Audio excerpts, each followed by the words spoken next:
기도하겠습니다. 하나님 감사합니다. 귀한 이 시간도 생명의 말씀, 은혜의 말씀, 복된 말씀, 복음의 말씀, 하나님의 말씀, 예수님의 하신 말씀, 사도들이 하신 말씀, 선자들이 하신 말씀을 살펴보려고 합니다. 부족한 종 성령께서 충만히 역사하여 주시어서 하나님의 뜻을 잘 전달할 수 있도록 은혜 주시고, 또한 듣는 성도들 이 말씀을 잘 이해하여 그들의 믿음이 자라는데 귀한 양식이 되게 해 주시옵소서. 예수님의 이름으로 기도하옵나이다. 아멘.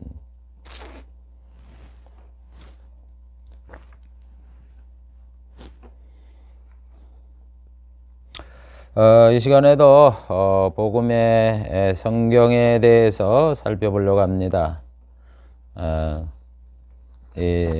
제가 지금 언약적인 관점에서 이단이 뭔가 하는 것을 살펴보고 있는데, 이단에 대한 교리를 배우기보다도 먼저 우리 성경의 진리, 이 언약을 배우면요, 이단이 자연스럽게 눈에 훤하게 드러납니다. 그래서 이단을 배우기 위해서, 분별하기 위해서 먼저 언약에 대한 이론을 지금 하고 있습니다.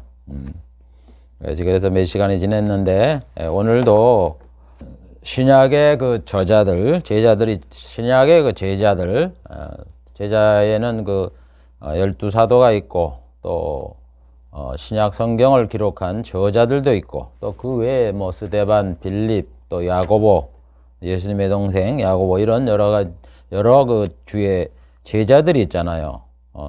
주의 일꾼들이, 그분들이 구약의 언약을 인용한 것과 그 의미에 대해서 살펴보기로 하겠습니다. 그래서 사도들이 언급하신 언약을 지금 아담, 이삭, 그 다음에 아브라함, 노아, 여러 가지 선지자까지 다 말씀을 드렸는데, 오늘은 이어서 이분들이 한 구속 언약에 대해서 살펴보려고 합니다.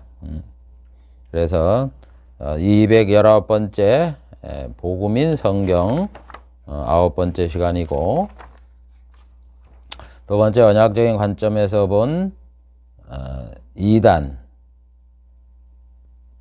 7번째 시간이고, 그 다음에 5번째 신약의 제자들 5번째 시간이고, 작은 첫 번째 제자들이 인용하신 언약과 그 의미 5번째 시간이고, 사도들이 언급한 언약 5번째 시간입니다. 제가 누차 말하지만은 제가 그 번호를 말하는 거는 제가 유튜브 영상 하는데 도움이 되게 해서 이렇게 번호를 붙이고 있으니까 신경 쓰지 마시고, 지금 강의하는 것이 뭐에 대해서 강의를 하고 있다, 이렇게만 하시면 됩니다. 신약의 저자들이 구속 언약에 대해서 말씀을 했다, 요거에 신경을 써주시면 좋겠습니다. 여러분, 우리가 잘 아는 이 구속 언약이라는 거는 창세전에 성부와 성자 성령께서 삼위일체께서 그 인간을 구원하기로 계획을 세우시고, 그 모든 일을 예수님이 계획을 세우시고 성삼위께서 자기 역할을 분담하신 거예요. 그러면서 성부와 성자가 언약을 맺으신 것을 구속 언약이라고 말을 합니다. 근데 이게 이제 구속 언약이 에베소서 1장에 기록이 되어 있잖아요. 그런데 저기 바울만이 구속 언약을 아는 게 아니라 이 베드로도 이것을 알고 있어요. 또 요한도 알고 있고, 제가 앞에 영상을 보면 구속 언약에 대해서 말씀한 그 사도들의 내용들을 제가 강의를 해놓은 거 있으니까 그걸 살펴보면 됩니다. 그래서 베드로는 뭐라 그러냐면, 베드로 1장 20절에 보면 그는 장세전부터 미리 알리신 바 된 자니 이 말세에 너희를 위하여 나타내신 바 되었다, 그래요. 장세전부터 미리 알리신 바 되었다. 장세전은 세상 만들기 전인데 그때부터 미리 다 알려졌다. 알려졌다는 건 뭐예요? 다 거기 창세전에 어떤 그 분들이 계셨는지는 모르지만은 하나님을 말하는 겁니다. 어떤 분들이 계셨는지 모르지만 다 알고 있는 계획이 있었다. 다 알리셨다 이거예요. 그러니까 예수님에 대해서 알려줬다는 것이 뭐 예수님의 존재뿐만 아니라 그분이 어떤 일을 하실 것까지도 다 알려줬다 이런 얘기. 다 알고 있다 이런 얘기. 그러니까 만약에 창세전에 천사도 안 만들어졌다고 생각을 하면 삼위 하나님이 계셨다고 생각하면 삼위 하나님이 다 알고 계셨다 이런 얘기죠.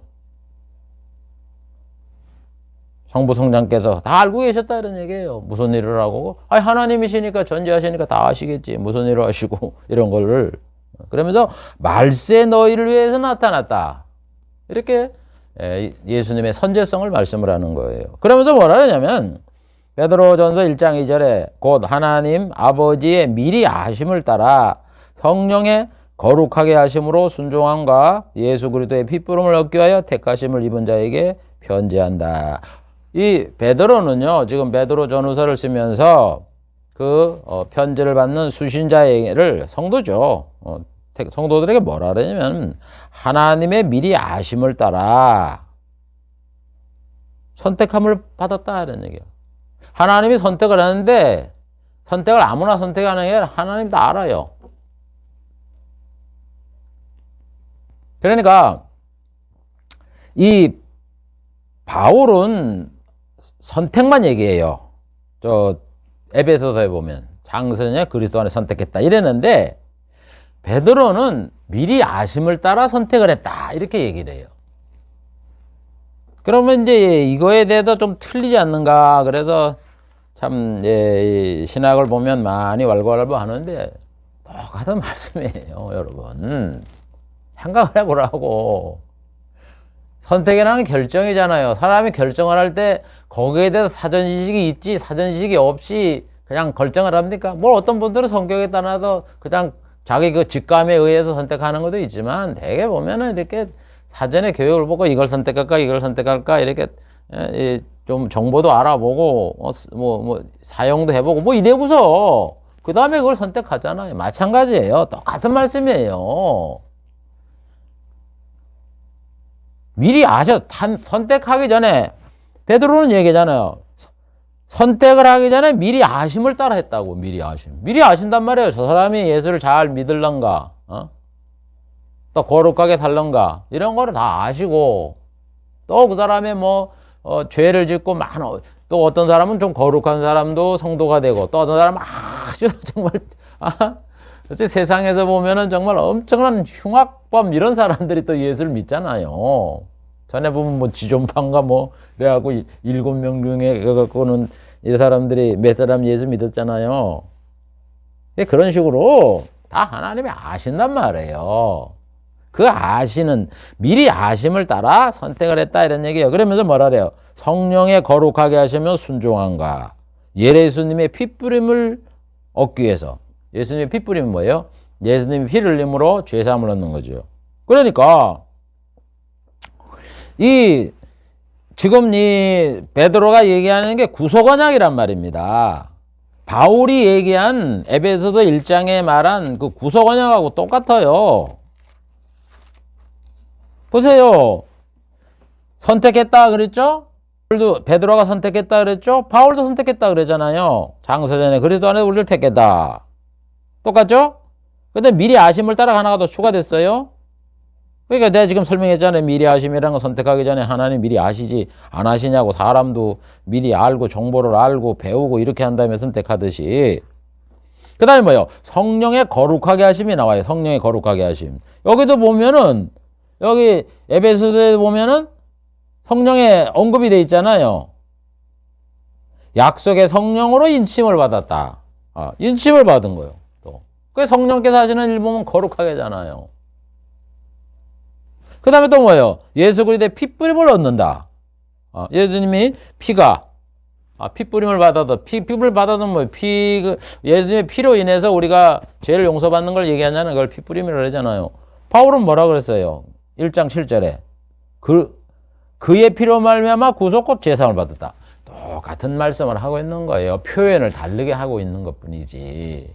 그래서 이 베드로도 구속 언약을 알고 있어요. 저도 처음에는 에베소서를 보고 바울이 여기 계시받았다 그러잖아요. 3장에. 그래서 바울만이 구속 언약을 알고 있는가 보다. 이렇게 했는데 제가 성경을 읽다 보니까 이 베드로나 뭐 또 사도 요한도 보면은 창세전에 있는 요한복음 1장에 보면은 그게 영원전에 있는 시작이잖아요. 그걸 볼 때 거기 말씀하는 내용이 창세전에 있었던 그 구속 언약을 똑같이 말씀하고 있는 거야.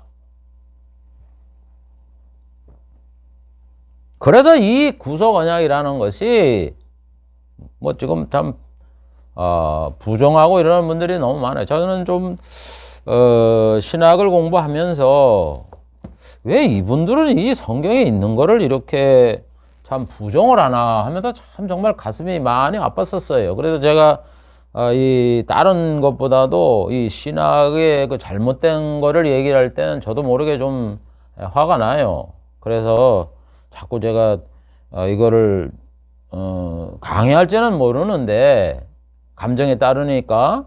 근데 제가 이제 이거를 이제 자막을 달고 다시 이렇게 편집을 하면서 보잖아요. 그러면은 이걸 좀 절제를 해야 되는데 왜 저렇게 화를 내고 그러나. 뭐 듣는 사람이 그런 것도 아닌데 신학자도 아닌데 이런 생각을 하면서도 또 강의를 하면은 또 이게 잘 조절이 잘 안 돼요. 왜 그거 있는 거를 좀 양해해 주시고 저도 최대한 이제 앞으로는 더 이제 객관적으로 표현하기에 중립적으로 이거를 표현하기로 이렇게 마음을 이렇게 먹었는데 아무튼 그런 점이 있다는 걸 여러분들이 잘 이해를 해 주시기 바랍니다. 그래도 이게 이 바울의 말하는 선택과 이 베드로가 얘기하는 미리 아시면 똑같은 단어예요. 똑같은 단어요. 다. 그래서 이 신약 시대의 주의 종들, 뭐 사도 요한도 그렇고 또 뭐 다른 분도 있어요. 제가 지금 기억은 안 나는데 그런 분들이 다 이 구속 언약을 알고 있는 거예요. 구속 언약은 설계도 아니에요, 여러분. 세상이 만들어지기 전에 어떻게 해야 되겠다, 왜 세상을 만들까 하는 거를 그 목표로 목적을 나타난 거 아니에요. 인간을 구원하는 목적으로 세상을 만든 거 아니에요? 그래서 여러분 이 구속 언약에 나타난 거를 보면은 하나님이 하늘에 속한 신령한 복을 우리에게 복 주신다. 창세전에 우리를 선택했다. 베드로는 그거를 미리 알고 선택했다 이렇게 말씀하시고 자신의 아들로 삼으시고 예수의 피로 구속, 죄를 용서해 주시고 그게 핏부림을 받는 거고 하나님의 기업이 되고 보증으로 성령의 인을 치시고 여기서는 성령의 거룩하게 하신다 이 말씀하시고 하나님 앞에 거룩하고 흠이 없게 하시고 하나님 하게 하시고 그리스도께서 하나님의 뜻의 비밀을 우리에게 알리시고 이게 우리의 복음을 전한 거예요. 세상에 오셔서. 그 다음에 예수님이 천지에 있는 걸 통일하는 게 이게 예수님이 천년왕국을 세우고 나라를 아버지 앞에 바치는 거예요.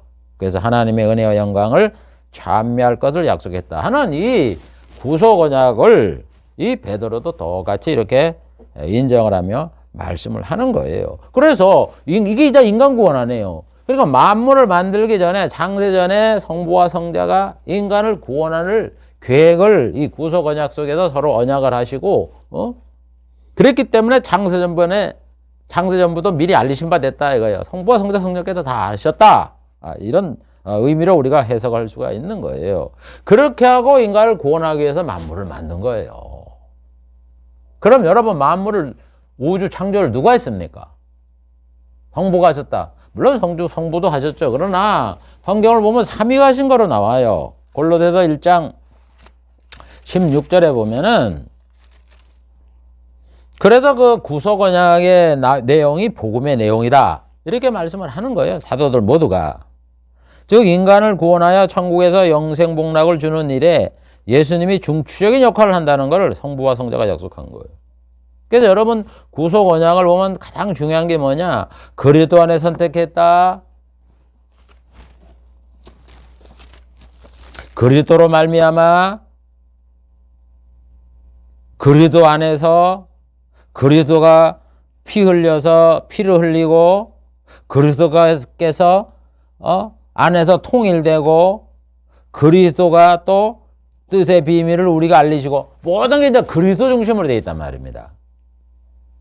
그러니까 인간 구원에 뭐 성부도 엄청난 일을 하시고 성령도 엄청난 일을 하시지만 이 구속 언약에는 예수님의 사역을 주로 강조를 해서 언약을 맺은 것이 바로 구속 언약이에요. 그래서 모든 이제 그리스도 안에서 모든 다 보면 말씀 안에 보면 다 그리스도가 다 나옵니다. 예수님 때문에 그렇다는 거예요. 예수님 때문에. 예수님을 강조해서 여기 약속한 것이 이 에베소서입니다. 구속 언약입니다. 그래서 이거는 곧 인간을 구원하여 천국에서 영생복락을 주는 일이 예수님이 중추적인 역할을 한다는 것을 성부와 성자가 약속한 언약이다. 이런 뜻이에요. 그래서 바울은 하나님이 영세전부터 약속한 것이 영생이다. 디모서 1장 2절에 말씀하는 거예요. 영원전부터 약속한 것이 영생이다. 베드로는 창세전부터 하나님을 알리셨다. 이렇게 말씀을 하는 거예요. 그래서 이 구속 언약을 하는 게 어떤 영향이 있느냐면은 결국 그것이 우주 만물을 창조하게 되는 목적이 되는 거예요. 그건 이제 조금 다음 강의에 제가 말씀을 드릴게요. 그래서 하나님은 창세전에 약속한 구속 언약과 구약의 선자를 통해 인간을 구원한다는 약속의 말씀인 언약대로 실천하여 구약 시대에는 각 시대마다 하나님께서 아담, 아브라함, 이삭, 야곱 또 선지자 다윗, 모세에게 언약을 하셨고 그 다음에 또 구약의 언약대로 예수님을 이 땅에 보내서 복음을 전하게 하고 새 언약을 세우고 또 중요한 피를 흘려야 되기 때문에 십자가에 못 박혀 피 흘려 죽게 하고 그 다음에 죽으신 다음에 끝나면 안 되잖아요. 부활하고 승천하여 하나님의 우편에 앉고 계시고 우편에 앉아 계시다 끝나면 어떻게 천국이 이루어집니까? 때가 되면 예수님이 재림해서 심판을 하고 이제 천국을 세우는 거예요. 천년왕국을 세워서 천년을 다스린 다음에 나라를 아버지 앞에 바쳐서 하나님 성부가 만유의 주가 되게 하는 거. 만유의 주가 되게 하는 거. 그렇게 함으로 이 구속 사역이 완성이 되는 겁니다. 이 계획을 담고 있는 것이 구속 언약이다 하는 것을 사도들은 말씀을 하고 있어요. 이와 같이 신약의 저자들과 사도들과 주의 종들은 창세전에 성부와 성자가 약속하신 구속 언약과 하나님이 구약시대에 선자들이라는 건 전체를 얘기하는 겁니다. 하나님의 계시를 받은 자 아담, 노아, 아브라함, 이삭, 야곱, 모세, 또 다윗, 선자들, 구약시대의 선자들 이분들에게 예수님이 구주고 영생을 주시고 천국을 주실 예수님에 대해서 약속을 하셨고 언약의 말씀을 하셨고 그 다음에는 이제 그것이 끝난다면 하나님께서 예수님을 이 땅에 보내셔서 하나님의 뜻인 인간 구원과 영생복락을 천국에서 준다는 이 복음을 이제 전하겠단 말입니다. 그래서 사도들이 예수님이 전한 거를 복음이라고 그러고 천국 복음이라고 이렇게 말을 하잖아요. 그래서 결국 이 복음이라는 건 뭐냐면 원류가 어디 있느냐? 제일 원류가 구속 언약이에요. 세상이 만들어진 다음에 가장 원류는 뭐냐? 아담 언약이고 세상이 만들기 전에까지를 치면 구속 언약이 되는 거예요. 그래서 사도들은 뭐라 합니까? 예수님은 하나님의 뜻과 그의 말씀을 계시로 받은 선자들의 예언대로 세상에 태어나 인간을 구원하기 위해 십자가에 피 흘려 죽으셨고 재림하여 세상을 심판하고 천국을 건설하여 통치하고 그를 믿는 자들에게 영생복락을 누리게 한 다음에 사망과 죽음과 마귀를 멸하고 나라를 아버지께 바침으로 천지를 통일하여 성부가 천지를 다스리고 만유의 주가 되게 하실 뿐이라고 신약의 저자들과 사도들과 또 주의 종들은 말씀을 한 겁니다. 그래서 한마디로 뭐예요? 언약은 하나님 인간을 구원하여 영생복락을 주어 천국에서 하나님과 함께 살다는 복음에 대한 상세한 약속이었다 하는 것을 우리가 잘 기억을 해야 돼요. 그래서 사도들은 다 모두 다 이 구속 언약을 알고 있었던 거예요. 그래서 그 구속 언약이 바로 복음의 내용, 상세한 내용이다. 상세한 내용은 아니래도 복음에 대한 그 내용에 가장 그 골조를 담고 있다, 뼈대다 하는 것을 사도들이 말씀을 하면서 그거를 풀어서 우리들에게 상세하게 설명을 하고 있는 겁니다. 그러니까 뭐 구속언약이다. 성경을 보면 그 구속언약이라는 그 용어가 없지요. 그렇지만 이게 이제 그걸 가지고 우리가 이제 신학적으로 구속언약이다 이렇게 말을 한 거예요. 그래서 성경에 없는 게 아니죠. 있는 걸 갖다 붙인 거는 얘기하는 게 아니죠. 없는 걸 갖다 붙이는 거하고 있는 거를 우리가 이해를 위해서 구속언약이라고 부르는 거하고는 다르죠. 그걸 가지고 또 이단을 하면 안 돼요. 있는 거잖아, 있는 거. 있는 거를 그 멸하고 이름 붙여놓은 걸 가지고 뭐라 그러면 어떡해요. 에베소서 1장 3절부터 14절에 있는 내용이 구속언약입니다. 이렇게 사람의 이해를 시키기 위해서 만들어 놓은 거를. 그래서 구속언약이라는 게 분명히 있는 거예요. 그러면서 그것이 이렇게 구속언약뿐만, 에베소뿐만 아니라 베드로, 요한, 뭐 또 이런 분들이 이 구속언약을 인정을 하면서 말씀을 했다 하는 것을 우리가 잘 기억을 해야 될 것입니다. 그 다음 두 번째, 사도들과 신약의 저자들은 하나님이 구약시대에 선자에게 언약하는 것을 복음을 전했다라고 이렇게 말을 해요. 이것은 전번에 제가 한번 강의를 드렸는데 간단하게 할게요. 여러분, 우리는 구약에 있는 것을 절대 복음이라고 얘기도 안 하고 이 구약에 있는 거는 세상 복에 대한 하나님의 약속이다. 이렇게 되게 알고 있어요. 근데 그게 아니에요. 구약에도 복음을 전했다라고 예수님과 신약의 모든 이런 제자들이 말씀을 한다 이런 얘기예요. 바울이 보면 하나님이 아브라함에게 하신 말씀을 뭐라 그래요? 그 언약을 복음이라고 그러잖아요. 갈라디아 3장 8절. 또 하나님이 이방을 믿음으로 말미암아 의로 정하실 것을 성경이 미리 알고 먼저 아브라함에게 복음을 전하되 모든 이방이 너를 인하여 복을 받으리라 하였다. 여러분, 하나님이 아브라함을 불러서 12장 1, 3절에 보면 그들에게 뭐 복을 주고 뭐 이런 말씀이 나오잖아요. 이방이 너를 인하여 복을 받는다는 말을 나오고 복 얘기가 여러 개 나오잖아요. 그 다음에 창세기 22장 18절에도 또 복 얘기가 나오잖아요. 너희 씨로 인하여 천하 만민이 복을 얻는다. 그러면 그 복을 우리가 복을 받는다라는 걸 보면서 창세기 12장부터 쭉 24, 5장까지를 읽어보면은 아브라함이 영생복 받았다는 얘기는 안 나와요. 그런데 아브라함이 뭐 자녀가 없는데 자녀도 생기고 또 뭐 손자도 생기고 여러 또 후처의 자식도 생기고 뭐 이래 갖고는 그 자손이들이 굉장히 번성한 게 나오고 또 아브라함이 뭐 복을 받아 갖고는 뭐 자기 그 며느리를 구하는데도 뭐 낙타 뭐 10마리에다가 그 뭐 짐을 사례품 이런 걸 신고 가고 그래도 상당히 노후에 복을 받았다 그러잖아요. 그 이름도 또 높아지고 전쟁을 해서 승리하고. 그래서 하나님이 아브라함한테 약속한 것이 세상 복인가 보다 이렇게 생각을 하는데 그게 아니라는 거죠. 사도 바울은 하나님이 아브라함한테 복음을 전했다는 거예요. 왜 복음을 전했냐? 이방인들도 예수를 믿으면 의를 얻게 된다는 걸 알리기 위해서 먼저 아브라함에게 복음을 전했다는 거예요. 갈라디아 3장 8절이 그 말씀이잖아요. 그래서 여러분, 하나님이 아브라함한테 복을 준다 하는 그것이 앞에서도 쭉 말을 했지만 다 영생복에 관련된 복음의 내용이라고 그거를 비유적으로 모형적으로 이해시키기 위해서 이렇게 했기 때문이다. 이렇게 우리가 접목을 시키면 되는 겁니다. 히브리서 저자도 율법을 받은 이스라엘 백성이 복음을 들은 것이라고 해석을 해요. 율법 받을 때 복음 들었어요? 율법을 받았지? 근데 그게 아니에요. 복음 받았다 그래요. 히브리서 4장 1, 6절. 그러므로 우리는 두려워할지니 그의 안식에 들어갈 약속이 남아있을 자라도 너희 중에 미치지 못할 자가 있을까? 함이라. 안식에는 천국에 들어가는 걸 말하래요. 하나님이 천국에 들어간다는 약속이 있지만 너희들이 혹시 천국에 못 들어갈 자가 있을까 봐 내가 두려워한다 이런 얘기야. 저희와 같이 지금 앞에 모세 율법을 받은 이스라엘 사람들 얘기하다가 지금 얘기를 하거든요. 저희와 같이 우리도 복음 전함을 받은 자다. 저희 이스라엘 유대 광야의 이스라엘 백성과 우리 히브리서 저는 지금 신약 시대잖아요. 우리 복음 받은 똑같이 복음 받은 자다요. 그들이나 그냥 복음 받다. 그러니까 모세 율법 시대에도 하나님이 복음을 전했다는 거죠. 그래서 6절에 또 한번 얘기하잖아요. 그러면 거기 복음을 전함을 먼저 받은 자들은 순종치 아니함으로 들어가지 못하였으므로 복음을 전함을 받았는데도 말이지,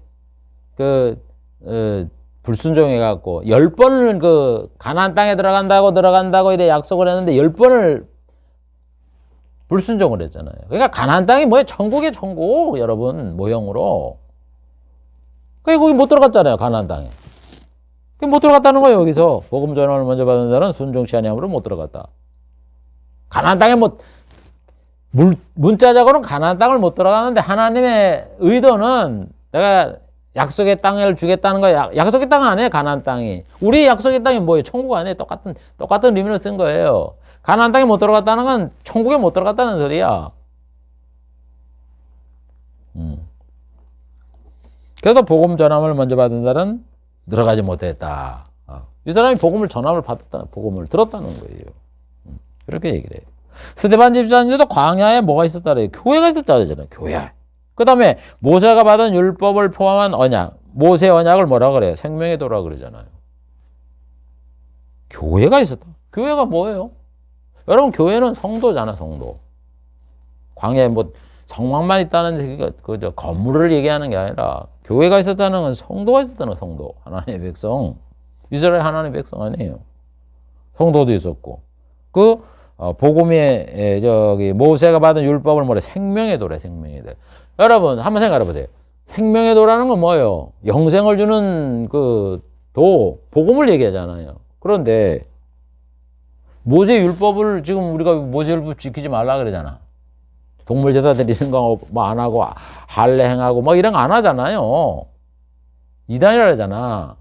그런데 왜 이 스데반 지사님은 율법을 포함한 이 모세 언약을 생명의 도라고 얘기를 합니까? 복음과 똑같이 취급을 한다고.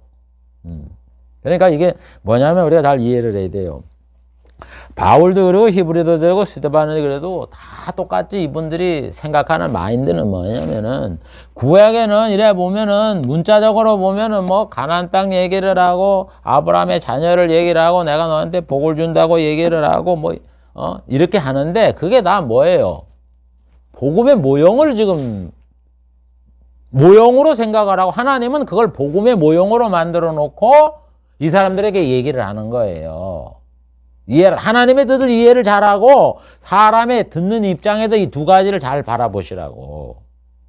가나안 땅을 준다 그러면 이 사람들은 어머나 우리가 먹고 살고 있을 땅을 주네. 육신적으로 물리적으로만 생각하지 말라고. 물론 사람은 그렇게 생각할 수 있어요. 오해를 할 수 있어요. 하나님은 뭐예요? 천국, 약속의 땅을 주겠다는 게 천국 앞으로 우리가 예수를 믿어도 약속의 땅을 주겠다는 천국을 주겠다는 그걸로 지금 예수님은 그 모형으로 그 사람들에게 신앙교육을 하고 있는 거예요. 복음을 전하고 있는 거다 이런 얘기예요. 그러니까 하나님의 뜻을 잘 우리가 복음적인 뜻을 이해를 하라고. 자꾸 사람 편에서 있는 그 문자적인 그 뜻만 가지고 생각하지 말고. 성경은 그렇게 돼 있어요. 예수님이 하신 말씀이나 사도들이 하는 말씀이나. 그래서 예수님이 뭐라 그래요? 육은 무익하나 영은 살리는 거는 영이라 그러잖아요. 내가 너희들의 말을 해도 너희가 듣지도 못, 이해하도 못한다 그러잖아. 너네가 보기는 보아도 보지 못하고 듣기는 들어도 듣지 못한다. 이 말이 그 말이에요. 이렇게 구약시대 그렇게 예언한 예수님이 앞에 서서 그분의 그 주옥 같은 생명의 말씀, 복음을 전하고 있는데 이 사람들이 그 예수님을 사람으로만 보거든. 사람으로만 보잖아요. 다윗의 후손, 나사렛에서 태어난 양반. 이렇게만 생각하잖아요. 그리고 그대가 설교하는 것이 제사장하고 서기관들하고 다르네. 참 뛰어나게 잘한다. 이렇게만 생각했지 그게 하나님이 보내신 복음의 말씀, 영생을 주는 말씀이라고는 생각 안 했잖아요. 여러분, 우리가 근본적으로 말이죠. 이 성경을 보고서 이 마인드가 없으면요. 소경의 소경, 죄송스럽지만. 소경이라고. 구약의 모든 것이 사람이든 뭐든 전부 다 이게 다 복음의 모형이에요. 그건 제가 다음 강의부터 그걸 말씀을 드릴게요. 그래서 이 차이가 있는 거예요. 그래서 스데반 박사님은 스데반 집사님도 광야 시대에 이스라엘 백성이 있는 걸 성막에 있었던 걸 모세 교회라 그러는 거야. 광야 교회라 그러는 거야. 교회. 아, 교회라는 영이 뭐 신약에 그걸 얘기하는지 무슨 성막을 얘기하는 거예요? 광야 교회 그러면 사람들은 물리적으로만 생각하는 사람은 이 복음의 성막이라고 이렇게 해석을 해야 돼. 이런다고 이렇게 주장을 한다고. 그게 얼마나 어리석은 해석인지 아세요, 여러분? 지금 이 성경 해석 잘 돼 있어요. 이 개역 성경 오래된 거. 저 그래서 일부러 이 개역 성경 보잖아요. 그 다음에 모세가 전한 그 언약의 말씀을 생명의 도라고. 생명, 영생을 주는 도라고. 신약시대에 생명이다 그러면 영생을 얘기하지. 베드로도 말합니다. 베드로도 구약시대에 이사야 선지자가 예언한 말씀이 있어요. 세세토록 있을 말씀, 주의 말씀 이렇게 얘기를 했는데 그걸 뭐라 그러는지 아세요? 베드로가 복음이다. 이렇게 베드로전서 1장 25절에 말해요. 구약시대 이사야 40장 6절부터 8절에 보면 푸른 마르고 꽃은 시드나 우리 하나님의 말씀은 영영이 서리라 그랬어요. 우리가 그거 좀 기억한 분들 많을 거예요. 그런데 우리 하나님의 말씀은 영영이 선다 할 때 하나님의 말씀을 뭐라 하느냐면은 복음이 이 말씀이다. 이렇게 얘기를 한다고. 그러니까 구약시대 하나님이 염두에 두고서 영영이 쓰겠다 하는 이 말씀이 구약에 있던 그 인물들에게 약속한 것, 그 사람들의 세상적인 복을 위해서 약속한 게 아니다. 이거. 예를 들면 다윗의 후손들에게 영원히 왕위를 이어가도록 이렇게 해주겠다 하는 그것이 사람들의 그 다윗의 후손만을 위해서 왕위로 이어가니까 얼마나 영화로운 거예요. 그래서 다윗의 가문에 큰 복을 받았네. 이렇게만 생각하지 말라고. 그렇게 해서 많은 사람들이 그걸 보고서 다윗의 가문처럼 저희 가문도 하나님을 잘 섬김으로 인하여 다윗과 같던 아주 명문의 가문들이 되게 해주시옵소서 이렇게 기도하는데 그거는 정말 이거를 성경을 잘못 이해하는 거예요, 여러분. 우리가 하나님을 섬기는 것이 우리의 가문을 빛내는 게 아니에요, 솔직한 얘기로. 여러분, 신약시대의 위대한 인물 중에 가문을 빛낸 사람이 누가 있어요? 성경에 나오는. 예수님이 가문을 이루었습니까? 장가도 안 가시고 혼자 다 하셨죠. 바울도 결혼 안 하고 그랬죠. 베드로가 모은 가문을 이어서 그 후손들이 뭐를 하고 12제자들이 다 이래 사형을 당하고 무슨 가문을 이루는 사람이 누가 있습니까? 사도 요한도 그 밤모섬에 가서 귀양 가서 그러고. 아니 베드로가 그렇게 유명해서 교회했던 사람이 그의 아들들이 지금처럼 말이지 자녀들을 잘 목사로 만들어 갖고는 자기들의 신앙을 전수해주고 사도의 그 직위를 물려줬습니까? 모르겠습니까? 여러분 성경은요 구약제도도 마찬가지예요. 모세는 위대했지만 모세 자녀들에 대해서는 언급이 안 나와요. 아론은 할 수 없이 제사장의 직위를 이어가라 그랬으니까 아론의 후손들은 제사장의 직분 때문에 아론부터 쭉 이렇게 자손들이 이래 이름이 나오지만 모세는 한두 번 이름 나오고 끝나잖아요. 왜 그렇게 했을까요? 신앙이요. 하나님이 필요해서 그 사람을 선택을 해서 하나님의 일을 하는데 위대하게 사용을 하지만 그렇다고 해서 그 가문 자식과 자손에게 이렇게 해서 세상적인 명예를 유지하도록 이렇게 하는 게 신앙의 모습이 아니에요.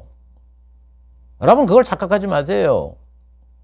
그렇다 그래서 하나님이 자손을 안 돼. 그런 거는 물질적, 우리가 하나님 앞에 복을 받는 거는 필요를 채우는 거라고 생각을 하세요.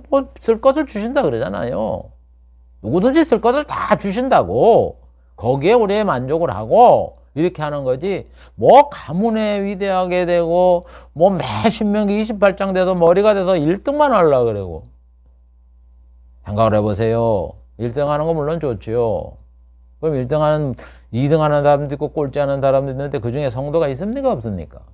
있잖아요. 그러면 예수를 믿어서 나는 1등 했으니까 나는 예수를 잘 믿어서 그래. 쟤는 예수를 잘못 믿어서 꼴찌를 했어. 이렇게 생각을 하실래요? 내가 1등을 하면서 다른 꼴찌를 하면은요, 2등을 하고 그러면은 미안한 마음이 있어야 되는 거 아니에요? 저는 솔직히 좀 그랬어요.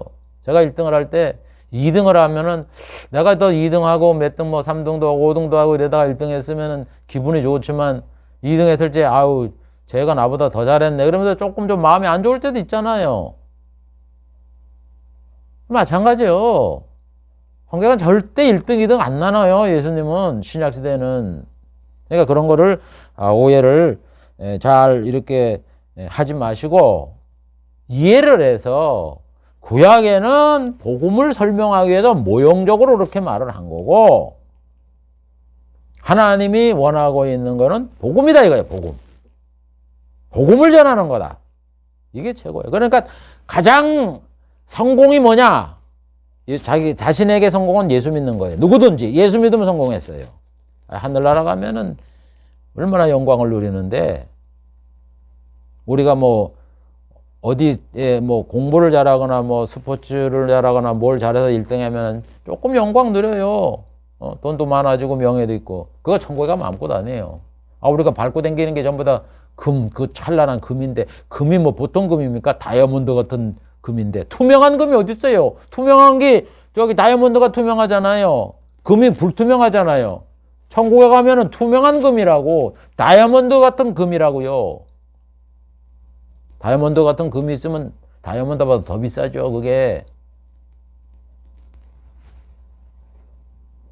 여러분, 그래서 제일 성공이 뭐냐?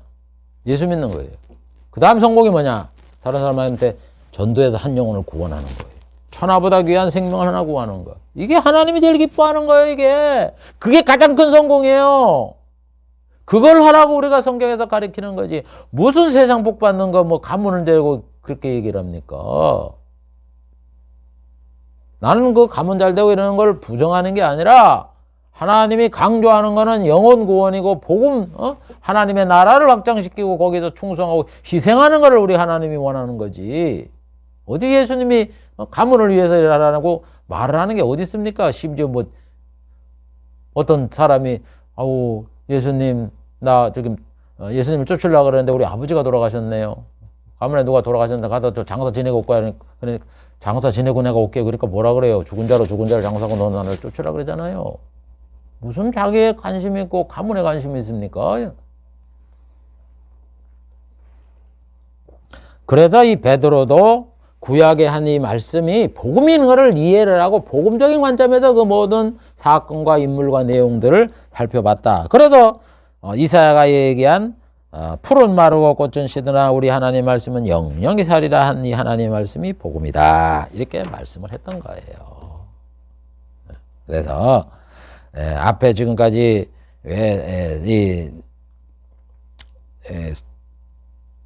사도들이 또 저자들이 아담 시대부터 있던 그 말씀을 왜 복음으로 해석했는가 하는 거는 바로 이런 관점이 구약의 이 언약이 하나님이 하신 언약이 복음에 대한 약속이었기 때문이다 라는 걸 다 알고 이렇게 바울은 이렇게 말하고 히브리 저자도 말하고 스데반 집사도 말하고 베드로도 이렇게 말했다 하는 것을 이번에 살펴보았습니다. 오늘 한 거를 말씀을 맺겠습니다. 신약의 이 제자들 사도들과 복음서 저자들과 주의 종들은 장세전에 있었던 성부와 성자가 언약한 이 구속 언약을 알고 있었다 하는 것을 살펴봤고 그 다음에 이분들은 구약시대 하나님이 선자들에게 하신 언약의 말씀 이거를 복음이라고 이해를 하고 해석을 하고 있다 하는 것을 오늘 살펴보았습니다. 이것을 우리가 배우고 우리도 이렇게 생각을 해야 돼요. 그래서 그걸 모르면 영적으로 무지한 자, 어린아이라 그래요. 어린아이. 딱딱한 거를 못 먹고 젖만 먹는 어린아이와 같은 자다. 말씀을 듣기 둔함으로 내가 너희들에게 둔하다 이렇게 히브리 저자가 말하는 그런 사람이 되는 거예요. 말씀을 경험하지 못한 자가 되는 거예요. 그런 거를 잘 알고 열심히 우리가 배워서 구약을 볼 때마다 여기 속에도 예수, 여기 속에도 복음, 예수님의 핏부림, 예수님의 성령 이런 것들이 나와야 돼요.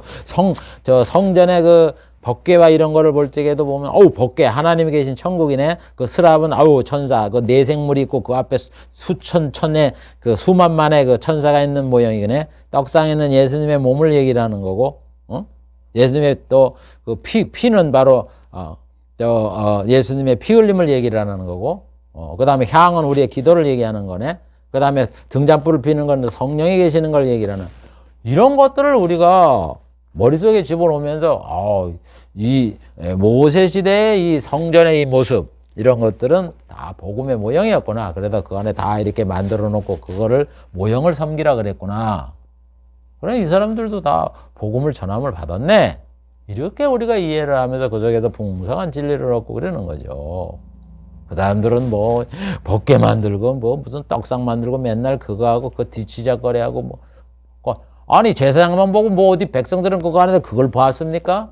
더군다나 하나님이 계신 거는 그 법궤인데, 법궤가 어디 성소에서 있어요? 지성소에 있잖아요. 1년에 한 번 들어가서 제사장이 들어갔다가 안 죽으면 다행이라고 겁이 나갖고는 이따가 나오는 거지. 지성소인데. 아니 하나님을 계시는데 그렇게 만나기 힘드는데 그거 어떻게 그거 되겠어요 그게. 그러니까 구약시대는 아직까지 예수를 믿어도 하나님을 믿어도 천국 가는 길이 안 열렸다고 히브리서 저자가 말을 하잖아요. 이런 식으로 다 이 복음의 모형이다 하는 걸 우리가 잘 깨닫고 잘 배워서 이 말씀에 풍성한 그런 은혜에 거하는 성도가 되기를 주의 이름으로 축복을 드립니다. 기도합니다. 하나님 아버지, 오늘도 이 예수님이나 사도들의 신약의 이 저자들이 구약에 있는 말씀을, 구약에 하나님이 하신 언약을 복음으로 이해한 것에 대하여 살펴보았습니다. 심지어 하나님께서 장서전에 행하셨던 성부와 성자와 맺었던 이 구속 언약도 복음의 골조라는 것을 오늘 살펴보았습니다. 이렇게 모든 분들은 다 신약의 이런 인물들은, 하나님의 보내신 이런 종들은 다 구약의 말씀이나 신약의 말씀을 동일하게 복음으로 여겼던 것을 우리가 잘 알고, 우리가 성경을 읽을 때마다 이런 것을 깨달음으로 인하여서 정말 성경이 송이꿀보다 달고 정말 하나님이 참 우리들에게 참 진리를, 오묘한 이 진리를 이렇게 모형으로 비밀로 감추어 놨다가 그거를 우리에게 밝히시고 있는구나 하는 것을 깨달음으로 인하여 우리의 믿음들도 더욱더 성장하는 그런 은혜가 있게 해 주시옵소서. 예수님의 이름으로 기도하옵나이다. 아멘.